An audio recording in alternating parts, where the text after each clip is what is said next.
This story begins with a girl named Emma Rager Bassie, who's just 14 years old. According to several sources, Emma was born on February 26, 2010, the youngest of three children of Melissa Derby and Frank Rager. As for her parents, we don't have much information yet. What we do know is that Melissa is a special education teacher, while Frank works in the automotive industry, particularly in the field of bodywork on cars, trucks, and boats, with a specialization in paint correction and cleaning. Physically, Frank appeared to be a tough man, tall, strong, with tattoos. However, those who knew him well said that his appearance was merely a facade. Deep down, he had a big heart. He was attentive, loving, and completely devoted to his children and family. Despite his tough exterior, Frank was described as a calm and caring man, and they all agreed that he was a wonderful father to Emma. 2014, Frank and Melissa divorced. But they managed to part on good terms. They had joint custody of their children, and everything seemed to be going well. The children were well cared for, and Emma in particular was a bright, affectionate, and intelligent young girl with a promising future. She had stood out from a young age, enrolling in Saman Primary School in Half Hollow Hills, where she excelled, achieving straight A's in her first year of secondary school. Emma was also a gifted athlete. In fourth grade, she was recruited to play American football with the boys' team, which marked a turning point in her life. Other girls soon followed her lead. Inspired by her example, Emma went on to win numerous awards, and in her free time, she played the guitar and had a deep love for animals. She was known for being attentive, loving, and sociable. However, something terrible happened in Emma's life, and from that moment, she was never the same. The sources consulted do not clarify what exactly occurred, but whatever it was, it left an indelible mark on her. After that event, she began to associate with the wrong crowd, experimenting with drugs, and gradually spiraling into a chaotic lifestyle. She felt lost, uncertain of how to regain control or escape from the turmoil. Emma felt trapped, haunted by her own thoughts, and so afraid that from time to time, she would run away from home, but never for more than 2 days. At the slightest hint of trouble, she would call her father, apologizing profusely and asking for help, and Frank would rush to rescue her. Her parents did everything they could for her, but eventually they reached a point where they could no longer manage on their own. It was then that they sought professional help. Emma was placed in an outpatient residential center for addiction treatment in Brentwood, and later she was transferred to the Child Psychiatric Center in Sagamore, located in Dick Hills. The healing process was slow and painful, and along the way, Emma fell victim to people who tried to manipulate her. They pretended to be her friends, telling her they loved her, using lies to convince her to return to drugs. Emma, despite her desire to heal, also longed to be loved, and so she continually allowed herself to be pulled back into a vicious cycle of self-destruction. In the midst of this, something dreadful happened. While at Dick Hills, it seemed like things were finally improving, that Emma might be on the path to recovery, but then she was transferred to the Newport Academy Treatment Center in Dole, Minnesota. The change did not sit well with her, and just 2 days later, she ran away. The case was reported, and the media picked up the story. The police eventually found her, but the encounter didn't go as they had hoped. Emma was violent, aggressive, and uncontrollable, wreaking havoc. She attacked an officer and was sent to a youth care center in Minnesota, where she remained locked up until September 2024, after which she returned to her father's home. At this stage in her life, Emma had reached her breaking point. She no longer wanted to heal. She didn't want to turn the page or become a better person. Instead, she longed to move forward to escape the turmoil. In an effort to help, her family enrolled her in equine therapy, and she began to meet the objectives of the program. Emma behaved well. She was more focused, calmer, and for the first time in a while, her parents could finally breathe a sigh of relief. Emma was making progress, and everything seemed to be going well. However, on December 9, 2024, her entire life took an unexpected turn, and from that moment on, the nightmare began. That morning, the sky was overcast. Cold, windy, and heavy rain poured down. Emma had no intention of leaving the house that day. She planned to stay inside with her stepmother, Allison. In the evening, they would cook together and wait for her father, Frank. Their house, located on Terrell Street in Patchogue, Long Island, had been their home for years, nestled in a quiet neighborhood where everyone knew each other, and peace and tranquility reigned. It was the ideal setting for them. On this particular day, there were no apparent problems. The only real challenge in Emma's life was her tumultuous past, but at that moment, everything seemed fine. Around 5 p.m., Emma told her stepmother that she was going to step outside for a moment to grab something from the car. It won't take long. She assured her, dressed in casual clothes with no jacket, coat, or shoes. She seemed calm, and Allison thought nothing of it. But as she went outside, Allison never saw Emma again. A minute passed, then 2, then 3, then 20, 30 minutes. Worried, Allison looked out the window but couldn't spot Emma. She immediately went outside to search for her. But again, there was no sign of her. That's when the alarms went off. When Frank returned home from work, the couple checked the surveillance cameras. The footage revealed the following. Emma had left the house, opened the car, grabbed something, closed the door, and as she was about to get inside, a blue van stopped in front of the house. The driver of the blue van said something to Emma, calling her over. She approached him to talk, but they couldn't tell if she knew him or if he was a stranger. What was clear, however, was that the van's door opened wide, and it appeared that Emma entered the vehicle. It remains unclear whether she did so willingly, was forced, or was kidnapped. That part of the story remains ambiguous, creating confusion and uncertainty. Upon witnessing this on the surveillance footage, the family immediately contacted the police, marking the beginning of 27 days filled with horror. As soon as Frank saw the recordings, it was evident to him that his daughter had been abducted. Emma had left the house without a jacket, shoes, or a coat, which suggested she had no intention of running away.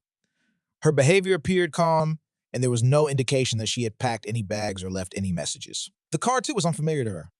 Frank wasted no time in spreading the word on social media, sharing his daughter's case with the public.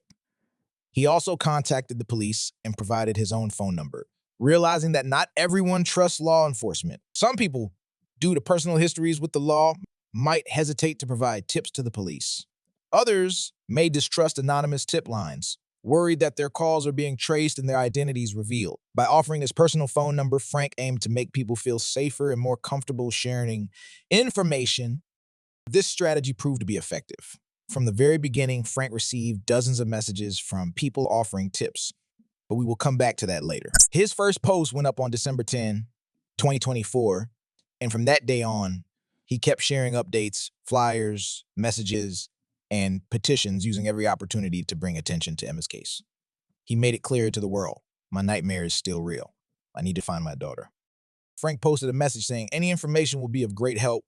With the growing number of days without answers and the scarcity of clues, he offered a reward of $1,000 for any leads. Within hours, 3,500 people shared his post. Deeply grateful and responded with a heartfelt message. We appreciate all the support and help from everyone. Please keep the post going as she has not yet been found. If I do not reply immediately, is because I am extremely busy looking for my daughter. Again, we appreciate all the help. Please keep the live broadcast going. Thank you. As days and hours passed, the tips continued to flood in. People sent messages with supposed sightings, only for the leads to often turn out to be false or misleading. Some claimed they had seen Emma, while others spread rumors. Frank and his family followed every lead, often on foot, canvassing the streets, hanging posters, knocking on doors, and even venturing into people's gardens. They spent hours in the car waiting outside suspicious places, desperately trying to make sense of it all. The chaos escalated, and Frank's anxiety grew as he tried to keep up with the constant stream of tips, which sometimes surged to as many as 15,000 in a matter of minutes. Desperate, Frank called the police regularly, passing on all the information he had gathered. However, he felt the police were overwhelmed, telling him that they were on the case and to remain calm. But Frank couldn't calm down. His daughter was still missing, possibly kidnapped, and he couldn't give up on finding her. Then, he received a chilling clue that made his hair stand on. Someone claimed to have seen Emma at a Bohemian motel near the Mackerel airport. With this new lead, Frank immediately called the authorities to share this disturbing development. As the police seemed to be moving too slowly, Frank decided to take matters into his own hands. He personally followed the lead, calling the motel, speaking with employees, and asking people passing by if they had seen anything unusual. He even parked his car right outside the building, determined to find any trace of his daughter. Finally, the police accessed the security cameras and confirmed that Emma had indeed been there, just 24 hours after her disappearance. The footage showed her walking around the area at 2 a.m., visibly nervous, knocking on doors as if she were asking for help. However, after a few minutes, she vanished and no further footage of her was captured. Saying that she was looking for assistance, but the circumstances were unclear. Was she under the influence of something? Was she searching for someone? Nobody knew for sure. She had been seen knocking on doors but disappeared into the night without a trace. Since then, no more footage has shown her. With this new information, the police requested discretion, but Frank couldn't stay silent. He felt the need to continue spreading the word, to keep the case in the public eye, and to seek help from anyone who might have seen something. For Frank, this situation wasn't just a coincidence. Something had happened to MA, and he was convinced there was someone involved. The case was becoming more and more serious. Unfortunately, not everyone shared his concern. While some people reached out with encouraging words, shared the posts, or expressed empathy, others mocked the situation. Some cruelly speculated that Emma had simply run away to be with an older boyfriend, completely disregarding the gravity of the situation and the pain that Frank and his family were going through. The situation, his face filled with frustration and concern. Frank was desperate for answers, and this new revelation made everything even more disturbing. For an entire year, Emma had been in contact with an adult man, Carlos, who was much older than her. This man had been messaging her privately, and although it wasn't confirmed whether he was directly involved in her disappearance, Frank felt that his actions were highly suspicious. The fact that an adult was communicating with a minor raised serious alarms. Frank, consumed by anger and worry, didn't hesitate. He grabbed his phone, turned on the camera, and revealed the man's face to the public. He shared what little information he had, explained that Carlos was someone who had been interacting with Emma, and based on his own instincts, Frank was sure that this man had something to do with the situation. His emotions were running high, and in his mind, Carlos was a potential threat, someone who could have had a darker influence on Emma.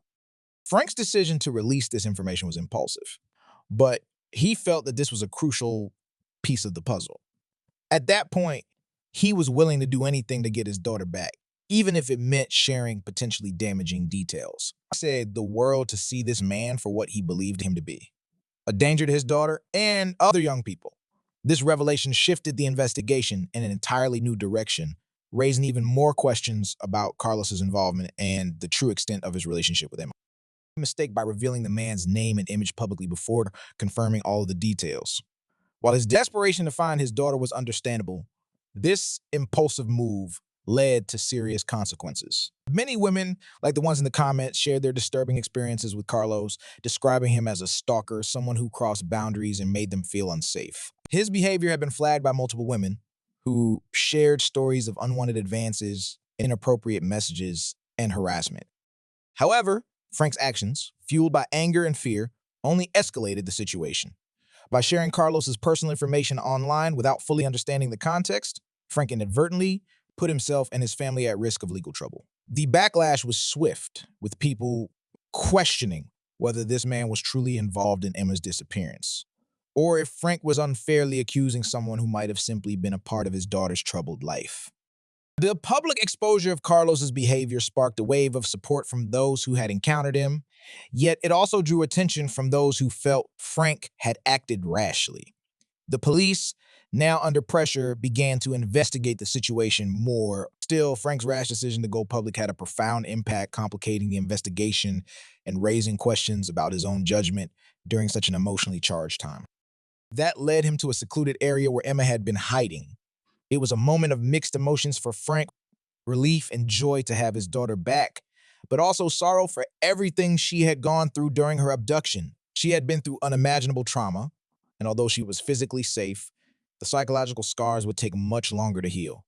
Frank shared his gratitude for the support of the volunteers, the police, and everyone who had helped during the search. However, the journey wasn't over. Emma's return sparked new questions. What had happened during the 27 days she had been missing? How had she ended up in his lip, and why had she been so difficult to find? The investigation into her abduction continued, and Emma's ordeal left everyone in the family struggling to process the full extent of what had occurred. The relief was bittersweet as Frank reflected on the events that had unfolded, the wrong accusations, and the deep pain that his daughter had endured. The community, while supportive, still had many questions, and for Frank, the fight to understand the full truth of what happened was only just beginning. One day, offering to take her away, promising her a better life.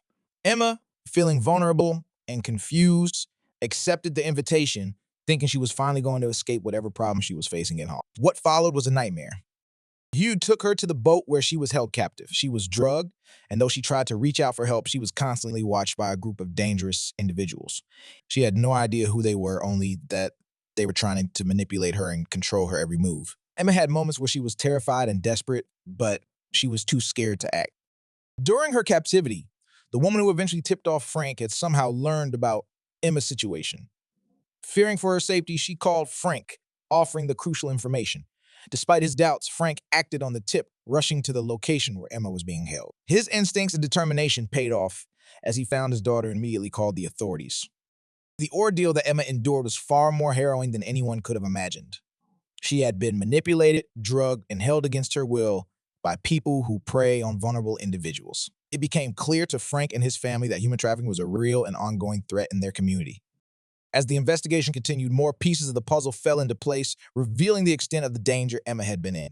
The family, while grateful for Emma's safe return, now faced the difficult task of helping her heal from the trauma she had endured. They were also determined to raise awareness about the dangers of human trafficking, ensuring that no one else would have to go through what Emma had experienced.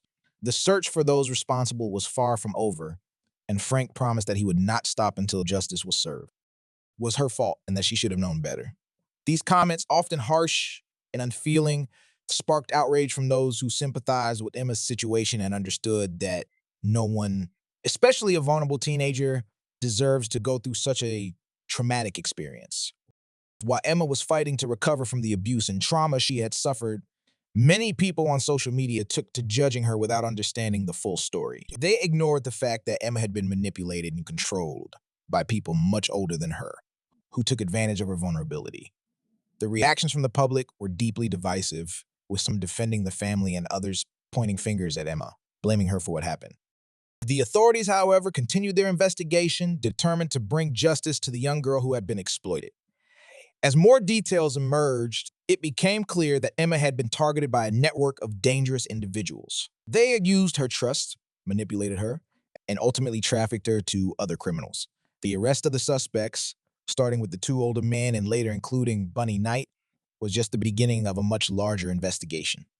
Emma's case was now the center of attention as people began to understand the horrifying truth behind her abduction. Supporters of the family, including those who had shared the posts and helped spread the word, continued to rally behind Emma, urging authorities to leave no stone unturned in their pursuit of justice. But despite the mounting evidence and arrests, the damage had already been done. Emma's life had been changed forever, and the road to recovery would be long and filled with obstacles. However, Frank and the rest of the family were determined to fight for her, to ensure that her voice would be heard, and to make sure that those responsible would pay for their actions. This case has sparked a lot of debate and conflicting opinions, especially on social media. Many people have been quick to judge Emma, either blaming her or suggesting that her story was exaggerated for attention. Others have rallied behind her, offering their full support while condemning those who have tried to discredit her. The accusations made by some social media users, claiming it was all a setup or that the family is trying to profit from Emma's suffering, show how cruel and quick some can be to judge without understanding the full picture. However, the authorities have confirmed that Emma's case is legitimate, emphasizing that she has been a victim of heinous actions. The police continue to investigate the situation with a focus on bringing those responsible to justice. It's a stark reminder of how quickly misinformation can spread, especially when people feel entitled to offer their opinions without knowing all the facts. As for the future of this case, there's still much to be uncovered. It's possible that more names will surface and the investigation may lead to further arrests or revelations. But what's certain is that Emma's life has been forever altered, and the road to recovery will be long and challenging for her and her family. Meanwhile, the internet continues to buzz with reactions ranging from empathy to harsh judgment, showcasing the complexities of how society handles sensitive cases like this. If you have any thoughts or opinions about this case, feel free to share them. I'll be reading through your comments, and I'd love to hear what you think. Let's continue to have respectful conversations, especially when discussing sensitive topics like this one.